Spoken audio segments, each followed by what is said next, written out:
Salve, gente do agro, tudo bem?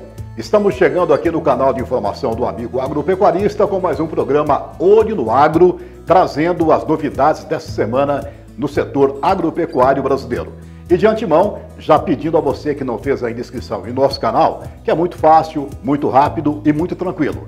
É só acessar youtube.com/olho no agro, fazer lá a sua inscrição, acionar esse sininho, deixar um joinha pra gente, o teu comentário e também compartilhar os nossos conteúdos. Afinal de contas, a nossa intenção é crescer e crescer bastante com a sua participação e com a sua ajuda. E para abrir o programa de hoje, quero falar sobre um assunto que rolou nas redes sociais e chamou muita atenção de todo o Brasil. O ministro das Telecomunicações do governo Lula, Juscelino Filho, que é do Maranhão, lá a terra da família Sarney, pegou um avião da FAB e ainda recebeu a sua diária. Para quê? Para participar de um leilão de cavalo no estado de São Paulo. Quer dizer, a farra continua. Seu ministro Juscelino Filho, o exemplo vem de cima. E o teu exemplo foi péssimo para o povo brasileiro. A partir de agora, mais um Olho no Agro. Confira. Olho no Agro, a melhor informação. O programa que te ajuda a cuidar da produção. A cada ano, o agro brasileiro cresce, se expande e busca novos mercados. E agora, a agricultura nacional está fazendo 3 safras por ano em uma mesma área. Confiram. A técnica de plantio direto, irrigação e melhoramentos genéticos tem permitido a agricultores brasileiros colher 3 safras agrícolas por ano na mesma área. E colher 3 safras na mesma área em um ano e alguns dias não é novidade para o agricultor Emílio Kenji Okamura. Cultivando cerca de 1,8 mil hectares em Capão Bonito, no sudoeste paulista, ele plantou feijão entre agosto e setembro para colher em dezembro. Na colheita desse grão, iniciou o plantio de soja para colher agora em abril, o que vai abrir espaço na sequência para o trigo, que ficará no ponto em setembro.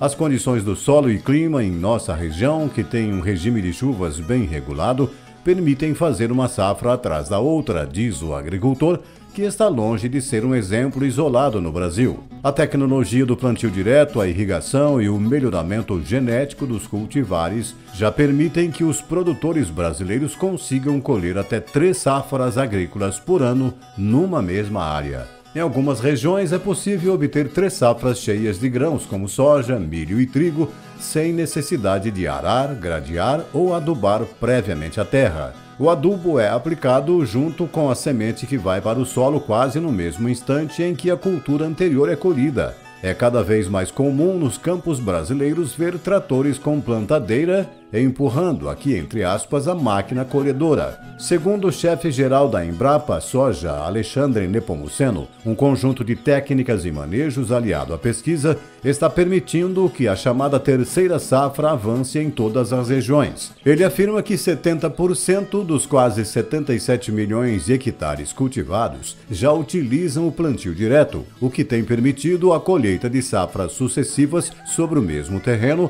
levando a safras recordes. Para este ano, a previsão é de colheita de mais de 300 milhões de toneladas de grãos.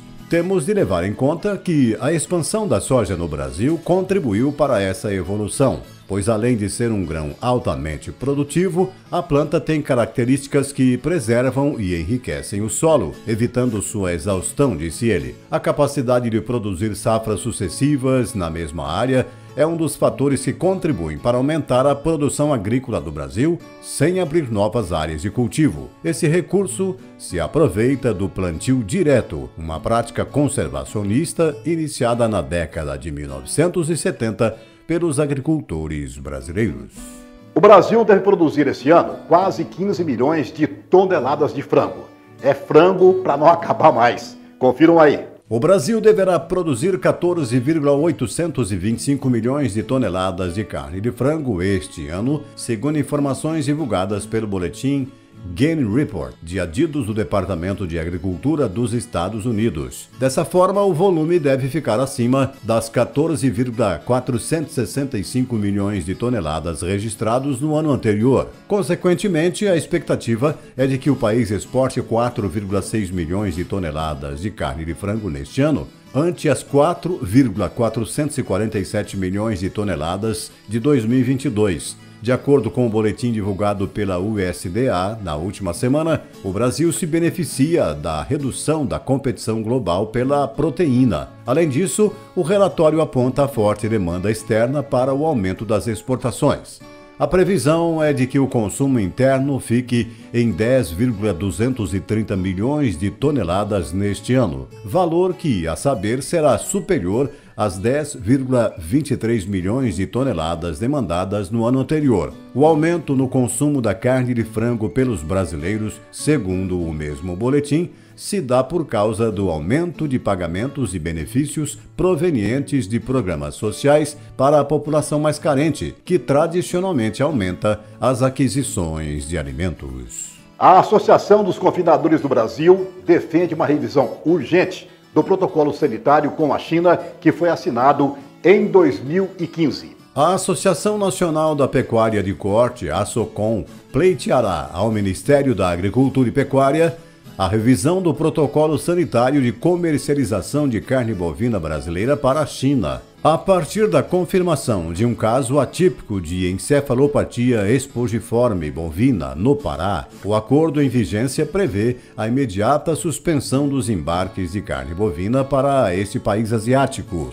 A suspensão faz parte do protocolo firmado por Brasil e China. Entretanto, é preciso que o governo reveja os termos, visando reduzir os danos à pecuária e, por consequência, à economia nacional. Um caso atípico como esse, que não representa nenhuma ameaça de contaminação à carne e às pessoas, ocorrido em uma propriedade rural de pequeno porte no estado do Pará, não pode ser motivo de suspensão das exportações de todo o país, destacou José Roberto Ribas, vice-presidente da ASSOCOM. O novo caso de encefalopatia espongiforme bovina foi identificado pelo Ministério da Agricultura em uma propriedade próximo a Marabá, em um bovino com 9 anos de idade. Com a confirmação da ocorrência, os embarques para a China, responsável pela compra de mais de 50% da carne bovina exportada, são suspensos. Não é a primeira vez que isso ocorre. Em 2021, foram quase 4 meses de suspensão das exportações para o nosso principal cliente. Isso resultou em mais de $1 bilhão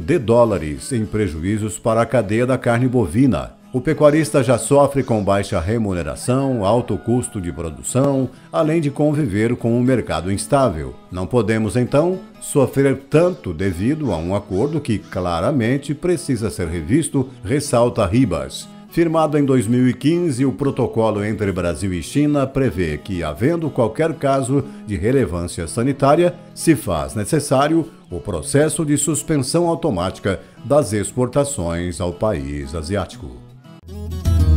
Alô, gente do boi! Segunda-feira, dia 6, mais um leilão especial com a marca Arão Dias Neto Leilões. Um gadão de primeira do começo ao fim. Começa às 8 da noite na Estância Carranca e você é nosso convidado.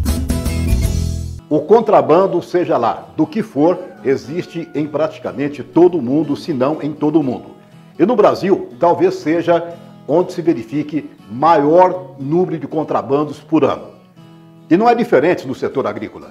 O volume de apreensões de defensivos agrícolas aumentou em mais de 100% no ano passado. A incidência do contrabando de insumos agrícolas ilegais vem aumentando consideravelmente nos últimos anos. É possível observar a dimensão disso por meio do número de apreensões, que é crescente. Entre 2019 e 2022, o Ministério da Justiça e Segurança registrou a apreensão de mais 925 toneladas de agrotóxicos ilegais em vários estados do país. Somente em 2021 foram 209 toneladas confiscadas. De acordo com o Instituto de Desenvolvimento Econômico e Social de Fronteiras, o uso de defensivos agrícolas ilegais já representa 25% de todo o mercado. Produtos ilegais são todos aqueles que possuem origem ilegítima, ou seja, obtidos por meio de contrabando, falsificação ou até mesmo roubo e furto. Nesses casos, a ilegalidade pode estar, portanto, na origem ou posse do produto.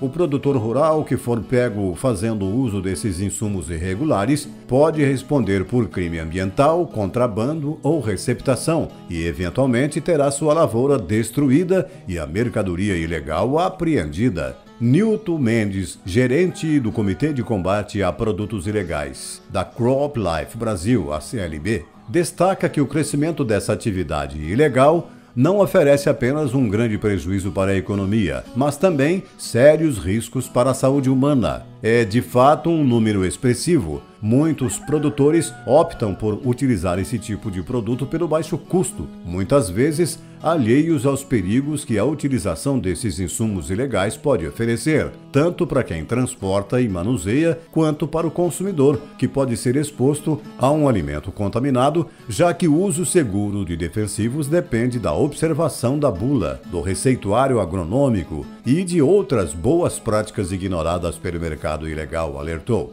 Somente a Operação Controle Brasil, coordenada pelo Ministério da Justiça, registrou a apreensão de 189 toneladas de produtos agrícolas irregulares em um período de 3 meses em 2022. Segundo informações do Observatório de Dados da Polícia Rodoviária Federal, o Rio Grande do Sul se tornou uma das principais portas de entrada de agrotóxicos ilegais no Brasil. Foram cerca de 65 toneladas apreendidas no estado.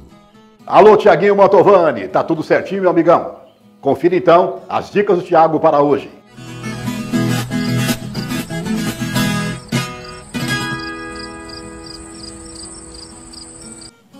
Hoje eu vou contar para vocês uma história que o professor Vidal da Exalc me contou quando eu era estagiário lá na Embrapa Pecuária Sudeste. Um dia ele chegou para mim e falou o seguinte: Tiago, você chegou numa propriedade e esse proprietário plantou muitas árvores e as vacas estão comendo as folhas das árvores. Qual que é a primeira pergunta que você deve fazer a esse proprietário? Eu falei, não sei qual que é. Ele falou assim, a primeira pergunta que você deverá fazer é a seguinte: isso daqui que você está fazendo está dando lucro? E caso o proprietário responda sim para você, qual deverá ser sua recomendação técnica? Eu falei, não sei qual que é a minha recomendação técnica. Se a resposta for afirmativa, a sua recomendação técnica deverá ser a seguinte: plante mais árvores. E o que ele quer dizer com essa pequena história? Ele quer dizer que nós devemos identificar nas propriedades o que nós fazemos que dá dinheiro para ela, que dá lucro. Ou seja, como fazemos dinheiro na nossa propriedade.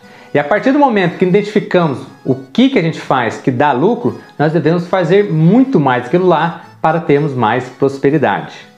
Mas lembrando de sempre monitorar se aquilo lá continua a dando lucro, porque o mundo está muito dinâmico e nem sempre o que te trouxe até aqui é o que vai te levar lá para frente. Essa história é uma história muito pequena, mas com um significado muito grande.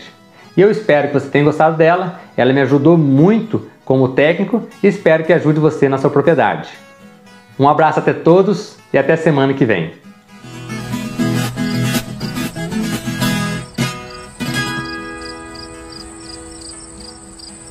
Olho no Agro, Direito Rural, com o Dr. João Vitor Castro e doutora Mariana Monteiro. Vamos lá.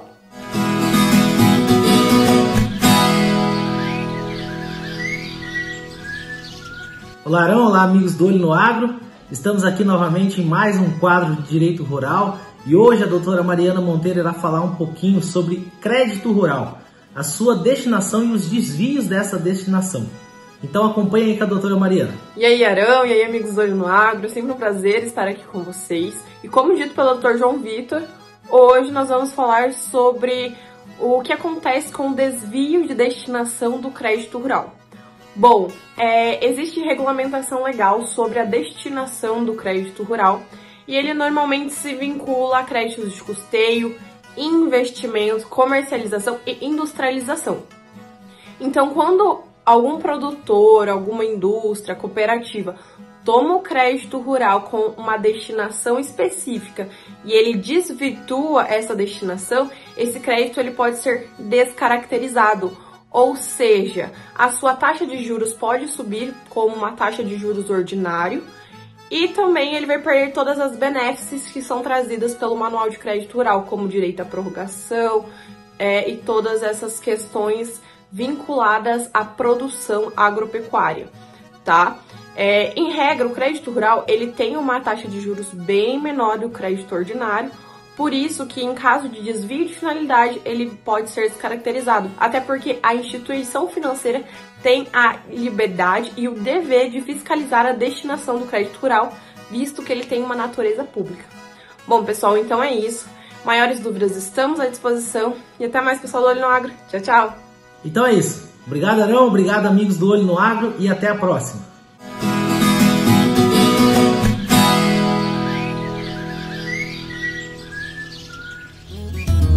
Alô, gente do boi! Segunda-feira, dia 6, mais um leilão especial com a marca Arão Dias Neto Leilões. Um gadão de primeira do começo ao fim. Começa às 8 da noite na Estância Carranca e você é nosso convidado.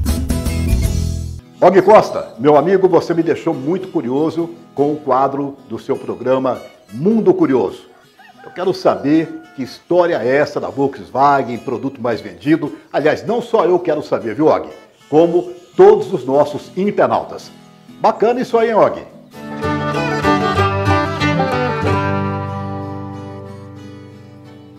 Salve, galera! Tudo bem com vocês? Aqui é Og Costa. E aí, conseguiu acertar a resposta daquela pergunta que eu fiz para você semana passada? Eu tenho quase certeza que não. Qual o produto que foi mais vendido pela Volkswagen? Você acha que é um Fusca? É a Kombi? É o Golf? Acompanhe. Se alguém te perguntar qual o produto da Volkswagen mais vendido no mundo, você pode pensar no Fusca, no Golf ou até mesmo numa Kombi, não é verdade? Mas durante alguns anos a maior produção e venda da Volkswagen não foi um carro. Por mais incrível que possa parecer, até 2019, o produto mais vendido pela Volkswagen foi uma salsicha. Muito bem, então senta aí, fica confortável, pega uma pipoquinha, que isso de fato é muito curioso. Provavelmente você nem imagina, mas o item que a Volkswagen mais produziu em todo o mundo até bem pouco tempo atrás não foi um carro, e sim uma deliciosa salsicha. Em 2017, a montadora fabricou cerca de 7 milhões de unidades do embutido no sabor Currywurst, mais que o total de veículos da marca vendidos no mesmo período ao redor do planeta.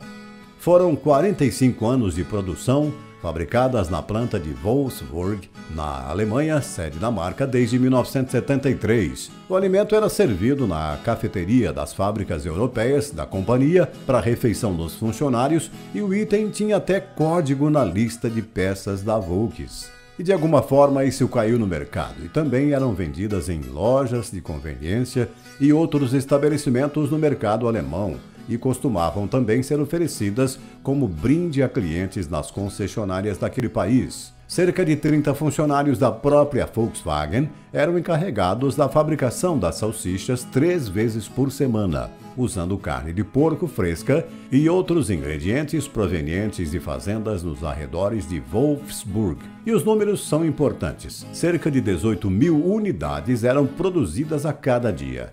O embutido trazia tempero de curry e sabor intermediário entre doce e apimentado. As salsichas geralmente eram servidas em pequenas rodelas embebidas com ketchup. Em 2010, a Volkswagen também chegou a produzir uma versão vegetariana da salsicha. Originalmente, o alimento era produzido apenas para os funcionários da empresa consumirem nos restaurantes internos. Essa decisão havia sido tomada após a fabricante perceber que o custo-benefício de fazer as próprias salsichas era mais vantajoso do que comprar de fora para servir os funcionários. Mas a salsicha começou a ganhar fama e se tornou tão bem-sucedida que a empresa a incluiu em seu diretório de peças, isso mesmo. Cada unidade ganhava um número. Vendedores de concessionárias alemãs também davam a salsicha de presente a clientes, o que fez com que a fama dela crescesse ainda mais. No seu último ano de fabricação, a produção foi de 7 milhões de unidades. Maior, portanto, que os 6,2 milhões de carros feitos em todo o mundo.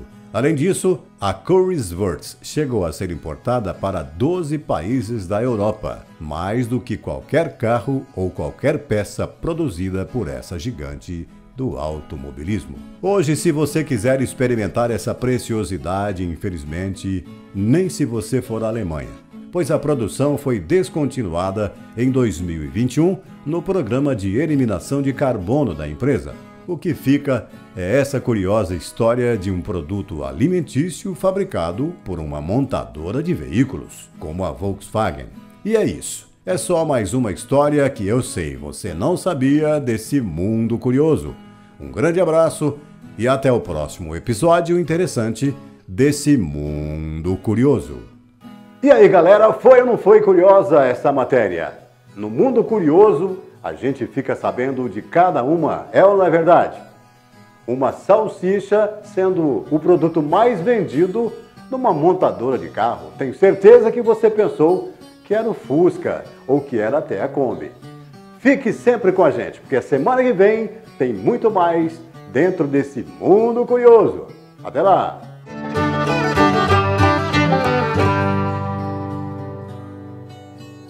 E lembrando que a partir da semana que vem, nós teremos conteúdos diários aqui no canal Olho no Agro. Você já tem de segunda a sábado o programa Hora do Boi, Olho no Agro.